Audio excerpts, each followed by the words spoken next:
शर्म आनी चाहिए। इस देश में क्या हाल हो रहा है, मतलब अदालत को भी इतना दिखाई नहीं दे रहा कि एक प्रेग्नेंट है, जबकि सुप्रीम कोर्ट कहती है कि bail is a rule and rejection is exception, यानी कि बेल देना नियम है, कानून है, और उसको रिजेक्ट करना, खारिज करना, यह अपवाद है।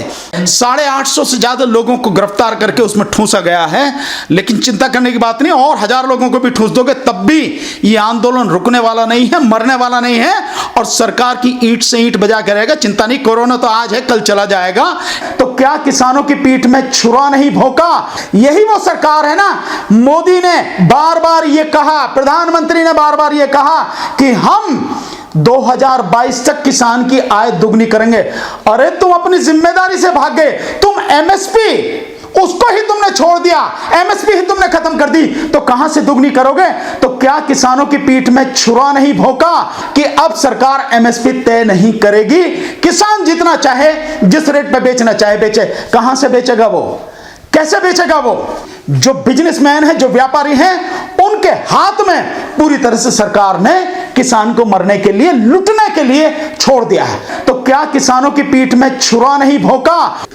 इस सरकार ने, जो सरकार लगातार दावे कर रही, जो 2014 में उसने कहा कि किसानों की भलाई के लिए स्वामीनाथन कमीशन की जो रिपोर्ट है हम उसको पूरी तरह से लागू करेंगे, और जो उसकी लागत है C2 की बात कर रहा हूं मैं, A2 प्लस F की बात, FL की बात नहीं कर रहा मैं, C2 की इन्होंने कहा बीजेपी वालों ने, उसका हम 50% ज्यादा उस पे उसको रेट दिलाएंगे किसान को। अब भारत सरकार की मंत्रिमंडल की बैठक हुई, और उस मंत्रिमंडल की बैठक में यह निर्णय लिया गया कि एमएसपी अब सरकार निश्चित नहीं करेगी, यानी कि मिनिमम सपोर्ट प्राइस, यानी वो पैसा कम से कम, वो न्यूनतम सपोर्ट प्राइस जो है वो अब सरकार तय नहीं करेगी। अब किसान अपना अनाज जहां चाहे वहां बेचे, जितनी कीमत चाहे ले, जो ठीक समझे वो करे। साथियों, इस देश में जितने किसान हैं उसमें से 80% किसान छोटे और मझोले हैं, मध्यम दर्जे के हैं, उनकी आय बहुत कम है। और अब जिस तरह से हालात हो रहे हैं लगातार, उसमें वो हर चीज की जो लागत है वो बढ़ती चली जा रही है। डीजल के दाम बढ़ रहे हैं, पानी जो किसान ट्यूबवेल से लगाता है वो पानी, उसकी कीमत बढ़ रही है, जो खाद है उसकी कीमत बढ़ रही है, मजदूर की कीमत बढ़ रही है, कटाई की लागत जो है वो ज्यादा होती चली जा रही है। तो इन हालात में किसान को छोड़ दिया गया कि अब सरकार एमएसपी तय नहीं करेगी। किसान जितना चाहे, जिस रेट पे बेचना चाहे बेचे। कहां से बेचेगा वो? कैसे बेचेगा वो? जो उपज है उसका सही दाम उसको नहीं मिल रहा, जो उसकी लागत है उससे उतना भी नहीं मिल रहा, तो क्या करेगा किसान? कैसे होल्ड करके रखेगा? 2 महीने, 4 महीने, 6 महीने, साल भर कैसे उसको जो है अपने पास रोक कर रखेगा? उसकी गुंजाइश ही नहीं है। और इस तरह से सरकार ने अब और भी जो बिजनेसमैन है, जो व्यापारी हैं, उनके हाथ में पूरी तरह से सरकार ने किसान को मरने के लिए, लूटने के लिए छोड़ दिया है। और आज की तारीख में व्यापारी जितनी कीमत देना चाहेगा उस कीमत पर वो जो किसान से जो उसका अनाज लेगा, क्योंकि अब सरकार का तो है नहीं। अब ये तो है नहीं कि भैया अगर गेहूं का जो 1850 जो है रुपए कुंटल सरकार ने तय कर दिया, इतना लेना ही पड़ेगा। पहले ही इससे नीचे ले रहे थे, इससे कम पे पहले ही ले रहे थे, सरकार तब भी नहीं दिला पा रही थी, और अब तो है ही नहीं। तो अब तो चाहे वो 1200 में ले, 1000 में ले, 900 में ले, 1100 में ले, कितने में ले, कहां से दे पाएगा? तो किसान को मरने के लिए छोड़ दिया। यही वो सरकार है ना। मोदी ने बार बार ये कहा, प्रधानमंत्री ने बार बार ये कहा कि हम 2022 तक किसान की आय दुगनी करेंगे। अरे तुम अपनी जिम्मेदारी से भाग गए, तुम एमएसपी उसको ही तुमने छोड़ दिया, एमएसपी ही तुमने खत्म कर दी, तो कहां से दुगनी करोगे? तो क्या किसानों की पीठ में छुरा नहीं भोंका? उनके साथ धोखा नहीं किया? उनको मझधार में नहीं छोड़ दिया, सड़क पर नहीं छोड़ दिया बर्बाद होने के लिए? ये है मोदी। किसान किसी भी जाति का हो, किसान की एक ही जाति है, वो है किसान, और किसान का एक ही धर्म है, वो है खेती करना, पैदा करना।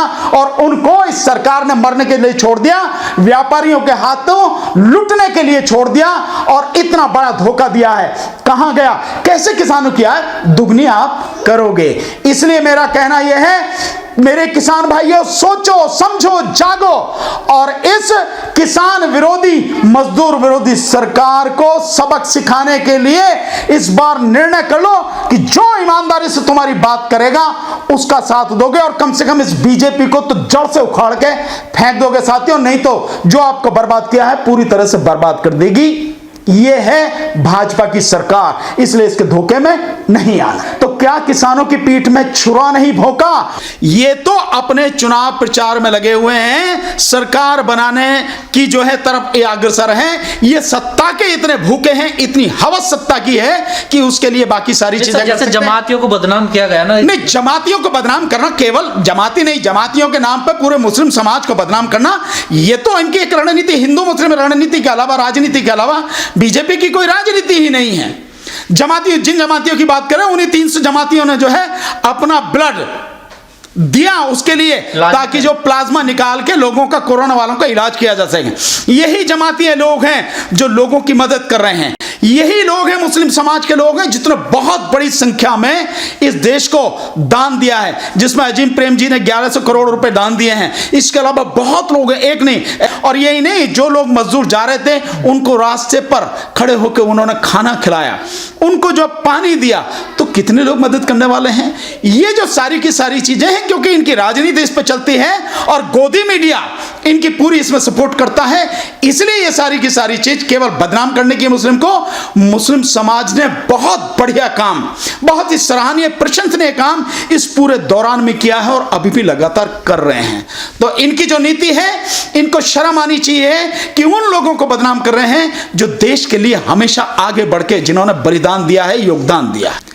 और जब आंदोलन होगा तो इनमें से कोई भी उसे रोक नहीं पाएगा, जो ये समझ रहे हैं। हालांकि वो कपिल मिश्रा जो कह रहा है वो भड़काने वाली है कि लोगों को भड़काने की बात कर रहा है, जो वो कह रहा है कि भैया ये होने वाला, सब लोग तैयार हैं। तो तैयार क्या, तलवार लेके वो लेके जिस तरह से पहले दंगा कराया उसके लिए तैयार हैं, ये कहना चाहते हैं ना। तो ये तो दंगा कराना चाहते हैं और कुछ नहीं है। शाहीन बाग के जो लोग हैं वो बहुत समझदार हैं, उनकी ऐसी कोई इंटेंशन नहीं है और जब आंदोलन करेंगे तो खुल के करेंगे, इसकी कोई परवाह नहीं है। इसके सरकार को जो इस बात के लिए निश्चित रहना चाहिए कि कोई तुमसे डरता नहीं है, चाहे तुम जितने लोगों को जेल में ठूस दो।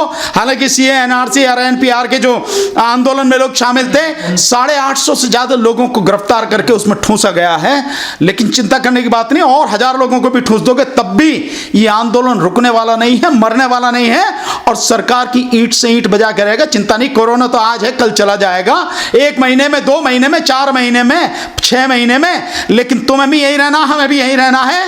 लड़ेंगे, कस के लड़ेंगे और ये जो आंदोलन हमने शुरू किया, इस आंदोलन को सफलता तक पहुंचा कर ही दम लेंगे कि जिन लोगों को आपने गिरफ्तार किया, बेगुनाह लोगों को, उन लोगों को तुरंत छोड़ो। यूएपीए जो आपने एक्ट लगाया है उसको खत्म करो, उनकी बेल दो, चाहे वो सफूरा जरगर हो जो 3 महीने की प्रेग्नेंट है।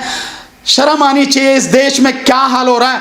मतलब अदालत को भी इतना दिखाई नहीं दे रहा कि एक प्रेग्नेंट है, जबकि सुप्रीम कोर्ट कहती है कि bail is a rule and rejection is exception, यानी कि बेल देना नियम है, कानून है और उसको रिजेक्ट करना, खारिज करना, यह अपवाद है। एक गर्भवती महिला जिसको शायद अभी सुनने में आ रहा कि वो भी संक्रमित भी हो गए हैं, वो जेल में है, उसको बेल नहीं दी जा सकती? इतना बड़ा अपराध है क्या उसका? तो जिस तरह से इन लोगों को गिरफ्तार किया गया है, बेहतर सरकार के लिए है। मेरी ये चेतावनी भी है सरकार को और सलाह भी है कि इन बेगुनाह लोगों पर यूएपीए खत्म करके इनको तुरंत छोड़ा जाए, इनके खिलाफ मुकदमे बंद किए जाएं।